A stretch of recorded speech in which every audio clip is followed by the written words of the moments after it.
syukur kepada Allah. Kita nak menyatakan kesyukuran nikmat Tuhan bagi tu. Kita dapat masa duduk menghadap ni pun satu rahmat. Satu nikmat.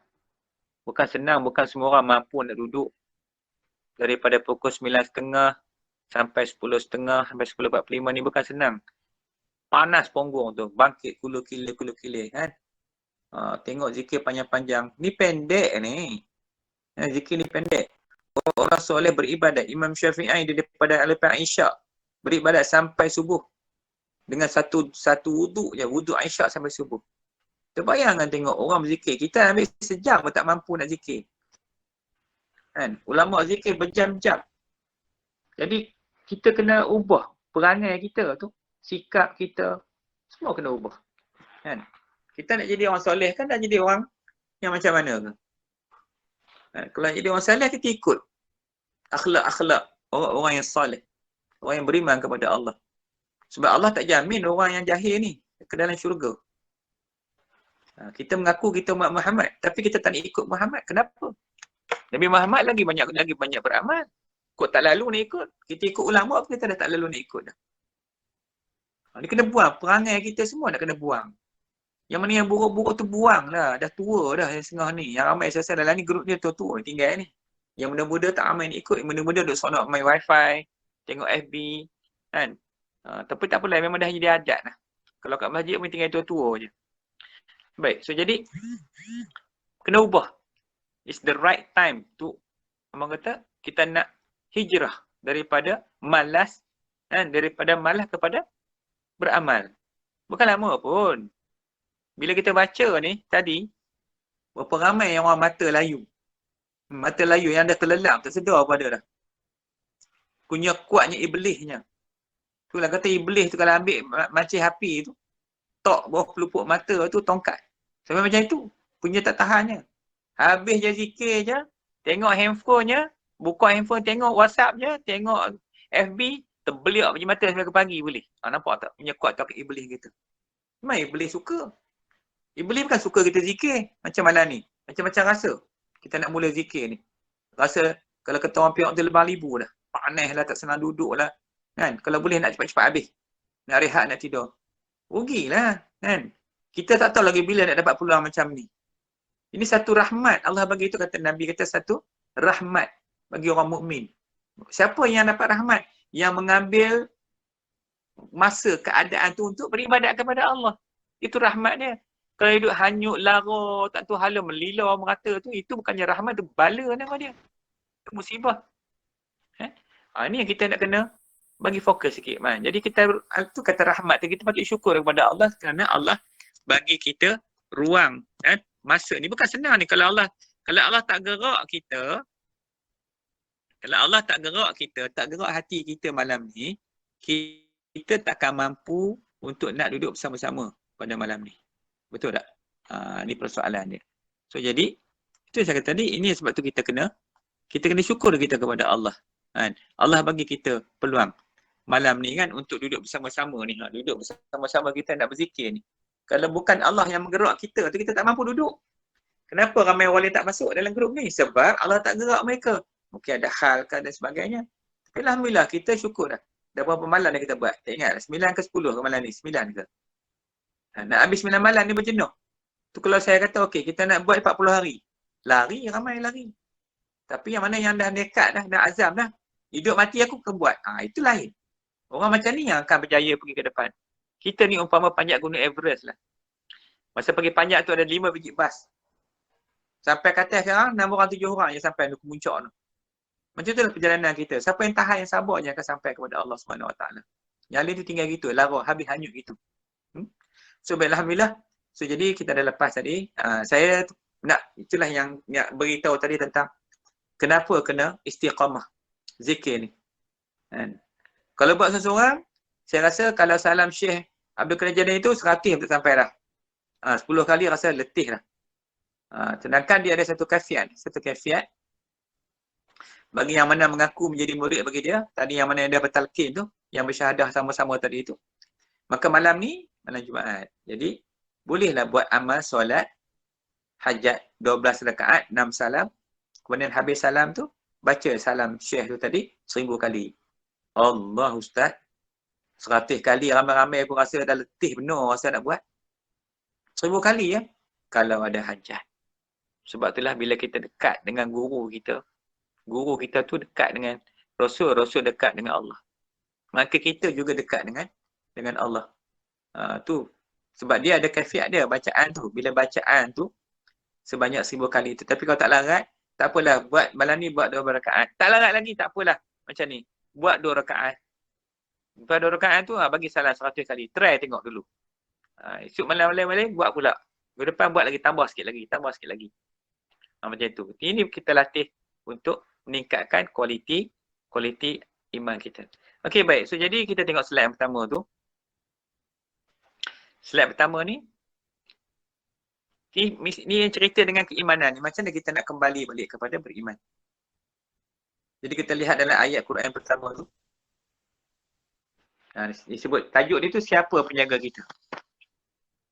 Kalau dia tengok dalam Quran tu, dalam surah Al-Baqarah 257 sebenarnya bukan 256 silap. Allah adalah wali penolong.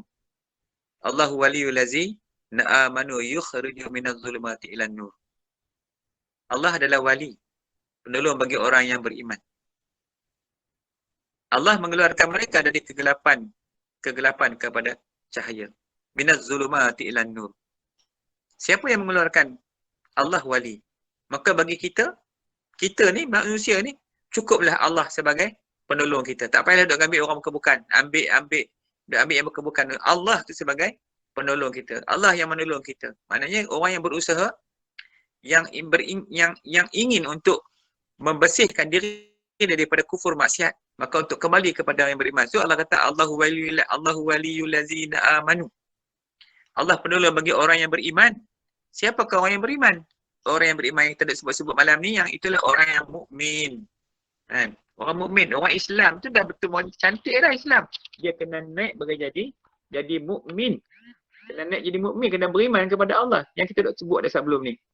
Orang Islam ni dia yang mengamalkan segala syariat Allah SWT. Manakala orang beriman ni, dia yakin dan percaya kepada iman yang 6 tu. Itu orang yang beriman. So kita kena bagi faham, bagi jelas supaya kita tak tersilap. Kita ingatkan nanti asyik orang Islamnya dah mukmin. Tak lagi nah. Kena mukmin, kena beriman, kena yakin, kena kenal Tuhan tu dulu. Kenal Tuhan, kenal Nabi, kenal malaikat, kenal para kitab, kenal Rasul, kena tahu hari akhirat dan kena faham, kena tahu tentang untung baik, untung jahat. Ini qada dan qadar. Itu pun nama dia orang yang beriman. Bukan takat kenal, nanti dia tahu benda tu. Dia beramal. Dia beriman. Macam itu. Itu barulah namanya orang yang beriman. Ini cara mudah-mudah kita bagi faham. Kemudian Allah mengeluarkan mereka dari kegelapan kepada cahaya. Siapa yang mengeluarkan? Allah. Tuhan kita. Tuhan yang mengeluarkan kita daripada kegelapan. Duduk dalam kufur maksiat. Kufur maksiat munafik. Fasik. Zalim. Duduk dalam kufur tu, maksiat tu.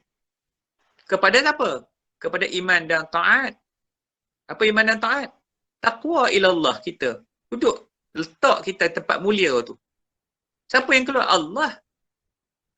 Ya Allah. Gelmat ni, kata zulmat ni, gelap gelita ni. Kufur maksiat tu. Tu panggil gelap gelita. Gelap sangat-sangat. Duduk dalam kufur maksiat. Benda yang kegelapan. Hati tu langsung tak nampak cahaya. Tak nampak Allah tu. Dia nampak makhluk. Dia nampak nafsu dia, nampak dunia. Itu kegelapan-kegelapan. Bila Allah dapat keluarkan kita. Malam ni kita berazam dah sungguh-sungguh ni. Nak mengaji, nak berzikir. Untuk apa? Untuk nak keluar daripada zulmat kepada cahaya. Mendapat cahaya, ya Allah. Cahaya tu iman lah. Cahaya tu.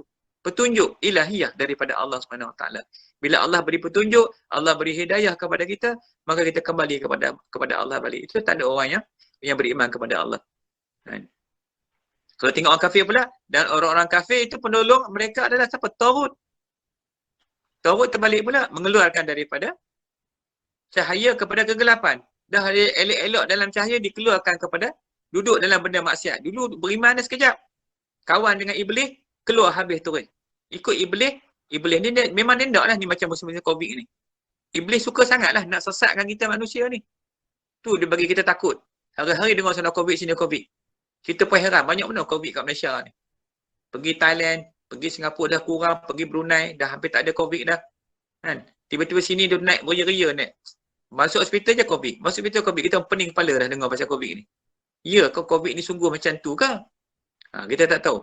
Tak buat ilmu apa pun sekalipun, konspirasi ke apa ke, kita kena fokus diri kita. Kena tingkatkan kualiti amal kita supaya kita beriman kepada Allah SWT. Ini yang kita nak kena fikirkan malam ni sama-sama. Baik. Kemudian ketika di zaman Rasulullah hidup, baginda lah yang menjaga dan mendidik para sahabat baginda. Sehingga para sahabat menjadi manusia yang benar-benar beriman dan dikasihi oleh Allah SWT. Tuan-tuan dan puan, adik kakak abis sekalian, sebenarnya para sahabat Rasulullah ni, Allah sengaja pilih mereka. Allah sengaja pilih mereka menjadi sahabat kepada Nabi SAW. Mereka ni sangat istimewa. Tu Nabi kata, sahabatku umpama bintang. Ikutlah yang mana satu pun, kamu akan selamat. Sampai macam itu. Memang Allah sengaja pilih. Sebab nilai sahabat ni, kita tak terikut sahabat ni punya akhlak mereka dengan Rasulullah. Sebab yang bimbing dia tu Rasul. Kekasih Allah. Di bawah bimbingan wahyu ilahiyah para sahabat ni. Bukan calang-calang. Jangan main-main dengan para sahabat ni. Sebab tu macam bintang. Ikutlah mana satu pun para sahabat Nabi tu. Jadi bila sahabat dibimbing oleh Rasulullah, maka pasti mereka akan menjadi manusia yang paling hebat di muka bumi ni. Kita siapa jaga kita ni? Ini kita nak sembang pasal kita dah malam ni. Siapa jaga kita? Kalau sahabat, Rasulullah jaga. Kemudian setelah jadi kerana iman yang mereka miliki itulah, mereka berjaya menyebarkan Islam sehingga hampir 3/4 dunia. Hanya sedikit saja sahabat yang meninggal di Madinah atau Mekah. Sedangkan banyak lagi yang meninggal luar pada Mekah, pada Madinah. Sikit je. Kemana pergi ramai-ramai? Yang paling ramai sekali Bumi Syam tengok. Kat Mesir kalau pergi. Maka sahabat sangat banyak. So mereka berdakwah sana. Sampai ke Afrika. Sampai ke China. Mereka punya keluar berdakwah. Sebab apa? Sebab iman mereka. Manusia ni, kita ni. Kalau iman kita macam sahabat tu, kita tak tunggu dalam rumah dah. Ni nak tunggu sejam ngaji, dia panas punggung. Orang kata hangat pijar tunggu nak mengaji ni. Kalau boleh tak nak dengar kuliah langsung, nak dengar lagu je. Nak dengar FB je. Punya teruknya telinga tu, hati tu teruk macam tu. Kita tak suka benda cahaya Allah ni. Ni ilmu ni nur. Faham baik-baik. Ilmu ni nur, cahaya. Kalau dalam hati kita tak suka kepada ilmu, maknanya kita tak ada iman ni. Kita tak suka cahaya tu, maknanya cahaya tu tak synchronize, tak parallel, tak serentak sekali. Kita suka benda maksiat. Lepas ni kejap, tengoklah macam-macam. Duk main lagu, tengok filem pula. Tadi lepas mengaji je. Bila mengaji pun tak nak. Nak dengar tak dengar. Telinga tu punya jahat. Nak dengar tak dengar mengaji tu punya. Sebab cahaya kita tak sama dengan iman. Orang beriman ni lain. Sebab tu zaman Rasulullah, para sahabat duduk. Sampai Nabi sebut apa? Majlis mengaji dengan Nabi. Ni bila sahabat wahyu turun, bila Nabi duduk bercakap tu. Sahabat ni macam Nabi kata majlis burung. Sehingganya para sahabat ni duduk diam tu. Duduk khusyuk sungguh sehingga burung boleh bertenggek atas kepala. Duduk diam burung tu tak terbang. Punya khusyuknya sahabat. Tu sahabat. Kita ni kalau mengaji Tok Guru mengajar kat depan, ni belakang duk main handphone. Main handphone ni dalam masjid pun. Tempat dia jangan cakap. Kadang-kadang kita pergi jumpa orang pun, duduk depan orang tu, kita jumpa orang tu. Lepas tu duk main handphone depan orang tu. Orang tu duk sembang lah seorang kita. Saya pun lagu tu lah selalu kalau orang datang jumpa. Dia datang jauh-jauh jumpa kita. Nak jumpa ustaz, tak apalah. Kita pun sembang dia. Kejap, duduk melayan handphone depan kita. Kita duduk cakap, dia duduk ke bawah tengah handphone, kita cakap dengan dia. Adab ke tu? Tu bukan adab nama dia. Tak beradab nama dia. Sama juga. Kita balik jumpa mak kita ke, bapak kita ke. Kan? Jumpa dengan orang tua tu duduk sembang. Sembang dengan dia. Tetap kita buka handphone tengok. Dia duduk sembang kita ni. Tak kecil hati ke? Kecewa rasa kan? Macam itulah. Tak ada adab. Jangan buat begitu. Ikut macam mana sahabat. Bila Nabi cakap, diam. Handphone tu tak sebelah. Kalau boleh, kita pergi jumpa ustaz ke ulama nak jumpa, tutup handphone tu. Ataupun tak tepi, jangan duk tengok-tengok. Lantaklah ke handphone tu. Mana lebih penting? Tu adab. Dia panggil adabul mu'min. Kita ni kena tanya diri kita dulu malam ni. Aku ni beradab atau tidak? Aku ni ada adab tak? Akhlak tak? Akhlak aku ni akhlak mu'min ke akhlak orang Islam je? Ataupun akhlak yang kufur, yang maksiat. Dia, Imam Ghazali dia bermula kitab Ihya Ulumuddin dengan adabul mu'min. Dia cerita pasal adab dulu. Adab murid dengan guru macam mana. Adab anak dengan mak bapak macam mana, adab isteri dengan suami macam mana, adab suami dengan isteri macam mana, semua tu ada adab. Itu dipanggil adab mukmin. Adab mukmin apa arti? Adab orang yang beriman kepada Allah. Nah, tu dah kena faham dulu. Sebab tak ada adab dia jadi kurang hajar. Mana tak diajar benda tu. Ni bahaya benda macam ni. Okey. Faham? Kemudian, bila ilmu ni cahaya, nur, orang yang suka ke ilmu ni sebab dia ada iman tu. Dia suka.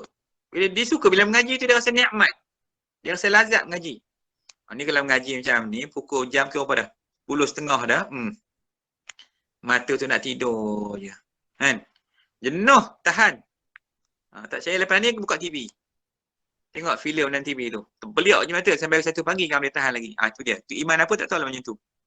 Iman TV ke apa panggil tu. Bahaya nah.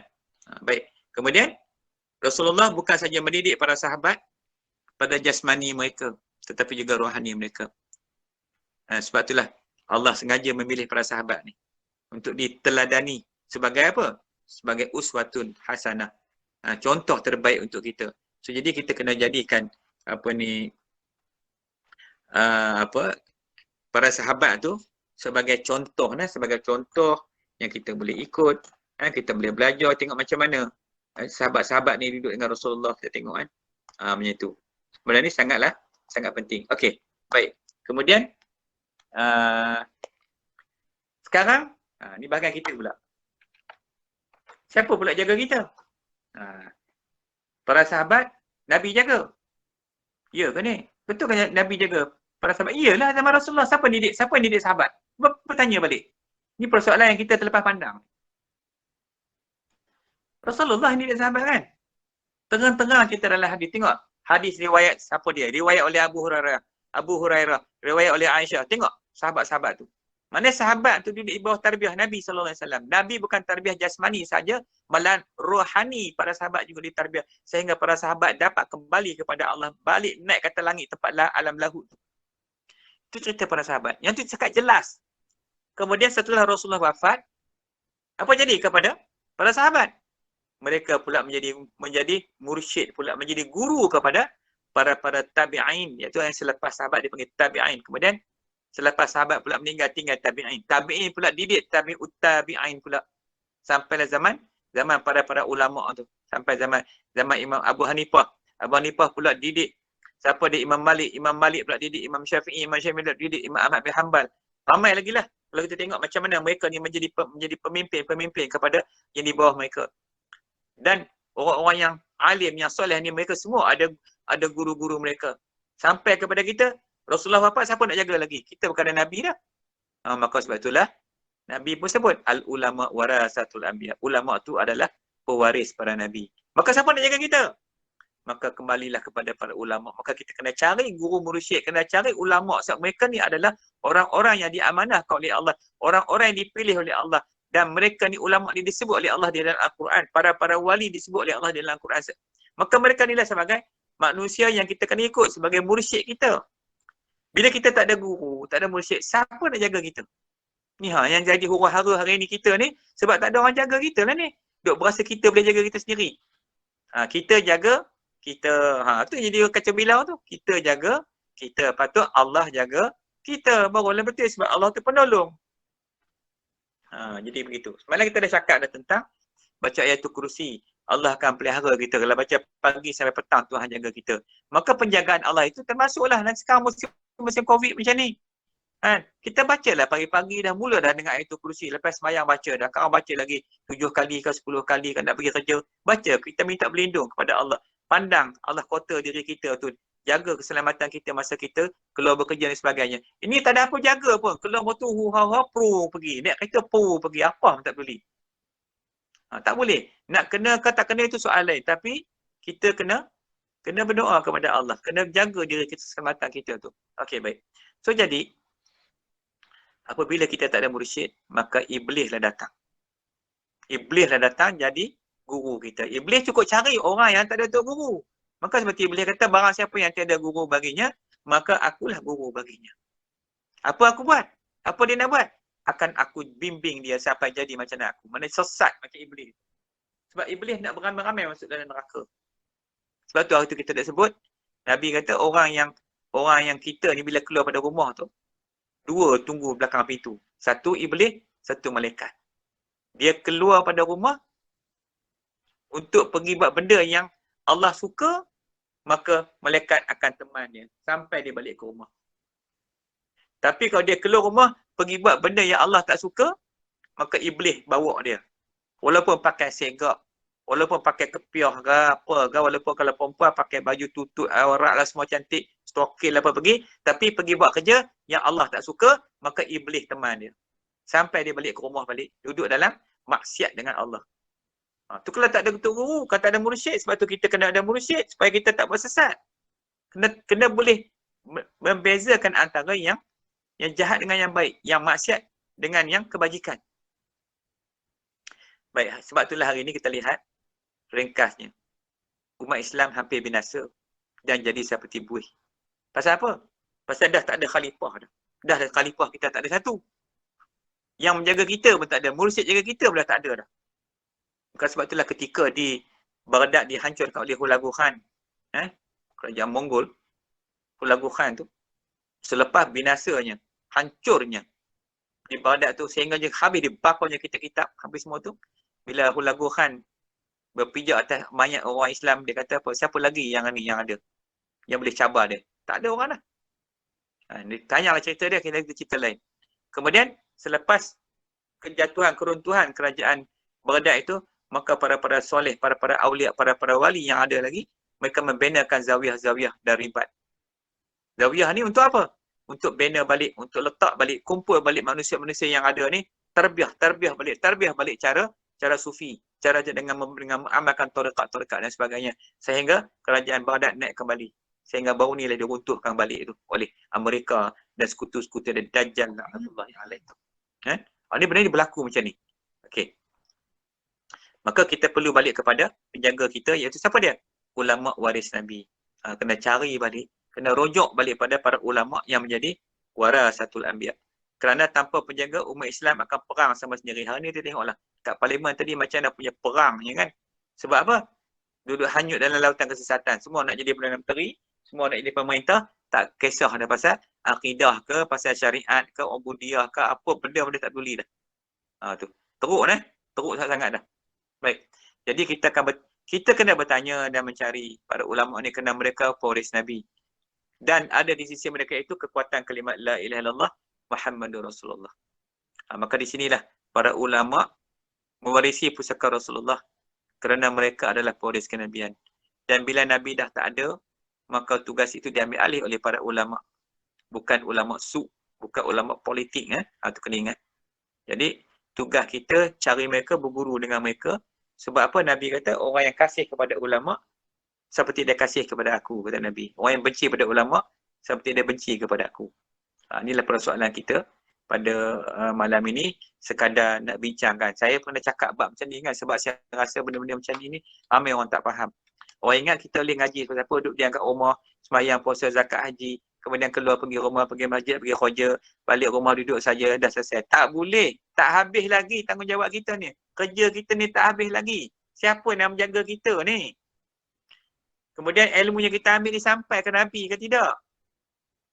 Kalau tak sampai ke Nabi tu sia-sia lah amal ilmu kita tu. Sebab tu nak kena ada benih dia, ada susu galur dia, atau dia panggil sanad dia. Kalau orang mengaji hadis ada sanad dia. Harus sampai kepada yang di atas tu. Sampai kepada Imam Bukhari, sampai kepada Imam Muslim. Tu sanad tu benih, tu zuriat tu kena ada. Sama juga orang mengaji Quran. Orang nak ke sanad. Jadi cuma orang tak tanya tentang Islam. Nak jadi Islam ni kena sanad tak? Kalau tak sanad macam mana? Orang Melayu ni. Semua benda ni nak kena fikir. Semua benda ni kita nak kena bincang ni dalam kuliah-kuliah nanti insya-Allah. Inilah benda perkara yang penting. Saya rasa pada malam ni sekadar tu dululah untuk bagi kita faham baik-baik. Jadi mana yang baru yang tak faham lagi, ambil iktibar. Fikir baik-baik kan. Siapa kita ni ikut? Hari ni siapa kita ni ikut? Ada tak guru yang kita diikut dekat-dekat kita ni? Rasa-rasanya tak ada lagi. Kalau ustaz ni, pergi tanya ustaz ni. Boleh tak ikut dia? Dia mursyid tak? Tanya. Bukan nak salah pun tanya. Ustaz mana lagi? Tanya tengok. Ni saya ni ikut ustaz boleh tak? Tanya. Takkan salah kot nak tanya. Bukan apa, kita ni tengah belajar. Jadi bagi yang mana baru, yang mana mula nak faham tu, kau ni kita kena sebut. Soal suka tak suka tu, kita sudah kira lah. Sebab tu Nabi sebut, laqinu indal mautakum la ilaha illallah. Talqinkanlah inda di sisi hati orang yang hampir lupa kepada Allah. Dengan apa? Dengan la ilaha illallah. Lepas tu dalam hadis tu maksudnya ada dua. Satu talqin bagi orang yang dah hampir-hampir nazak nak mati tu. Talqin juga. Talqin ni maknanya dia peringatkanlah. Peringat. Jadi satu peringat pada orang yang hampir nak meninggal dunia ni, dia peringat dengan kalimat la ilaha illallah. Pasal Nabi kita mangkana akhiru kalamihi la ilaha illallah dakhalal jannah. Barang siapa yang akhir kalam dia dengan kalimat la ilaha illallah, maka masuk syurga ia. Kena akhir tu. Akhir kalam sekali mesti kalimat pengakuan, penyaksian bahawasanya tiada Tuhan disembah melainkan Allah. Begitu juga dengan orang yang hati dia dah lupa kepada Allah. Hati dia dah jadi lara, dah jadi ghaflah, dah tak ingat ke Tuhan. Ingat ke Tuhan sembahyang, lepas tu lupa dah. Tengah sembahyang pun lupa ke Tuhan lagi. Kan? So jadi, disuruh peringatkan balik. Nak peringat dengan apa? Maka sebab itulah ditalkinkan kembali dengan pada orang yang hampir lupa kepada Allah dengan kalimat juga la ilaha illallah. Sebab tidak ada kalimat yang boleh menghidupkan hati orang yang lupa kepada Allah melainkan dengan kalimat la ilaha illallah. Lepas tu Nabi pesan, imanmu seperti mana? Kain-kain yang buruk yang dah lusuh. Maka perbanyakkanlah menyebut kalimat la ilaha illallah supaya iman tu kembali elok balik, naik balik. Macam tu. Sebab dalam pengajian kuliah kita ni, pengajian ilmu tauhid ni, banyak kita akan bicara persoalan kalimat, dua kalimat ni, la ilaha illallah Muhammadur Rasulullah ni. Jadi insya-Allah, jadi sama-samalah kita ambil masa sikit lah. Mudah ni nak nghabiskan lagi beberapa hari ni. Bukanlah kita minta nak berhabis. Mungkin lepas ni ada orang cakap, Ustaz, kenapa tak teruskan kuliah-kuliah macam ni? InsyaAllah, kita akan ikhtiar juga dan kita cuba juga nak berkuliah jugalah sampai mana yang kita mampu, dengan itu pun dengan izin Allah Subhanahu Wa Taala. Jadi begitulah sekadar malam ni dulu, cukuplah sekali ini. Jadi saya minta mudah-mudahan wabillahi taufiq wa hidayah. Wassalamualaikum warahmatullahi wabarakatuh. Alhamdulillah.